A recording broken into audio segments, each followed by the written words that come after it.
Ron, tell us about these new varietals we have planted here.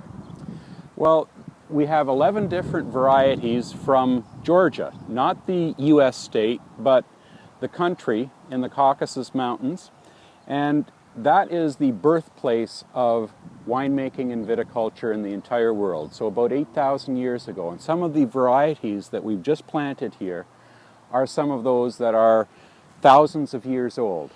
We've got whites and reds planted here. The result could be very full-bodied reds. It could be very aromatic whites.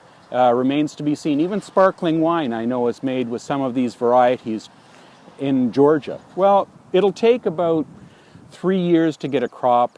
It may take 5 or 10 years before we know if they're truly suited to the conditions here. If they are, then it's a huge win.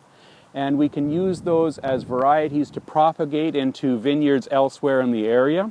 This is a variety, Saperavi, which is considered to be the king of red wines in Georgia.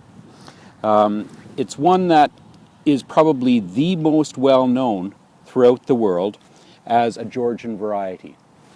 And we have the opportunity here to see if it's going to grow and make equally stunning red wines here.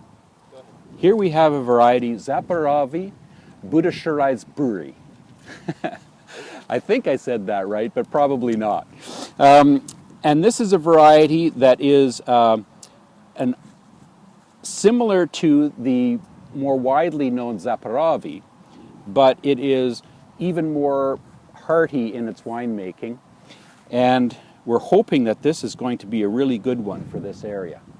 So Chinuri is a variety which is a white variety, fairly large grapes, sometimes used as a table grape as well, but makes very interesting wines, quite aromatic. And again, this is one that we make wonderful aromatic varieties in this area. It could do very well. It's research, who knows, but if in 10 years you start seeing Chinuri wines on the shelf, you'll know where it started. So here we have Alexandrouli. This is a variety that was known as Stalin's favorite. Stalin was from Georgia, and apart from that ignominious appellation that it was Stalin's favorite, it is also a wonderful full-bodied red wine. Often made into a sweet wine in Georgia because it has such high sugar levels. But that need not be the case. Probably a full-bodied red in this area would be a wonderful addition to our portfolio.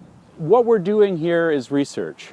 So anytime you're involved in research, it is by its nature an uncertainty. And 80% of all research ends up in a dead end. I think that this will do better than a dead end.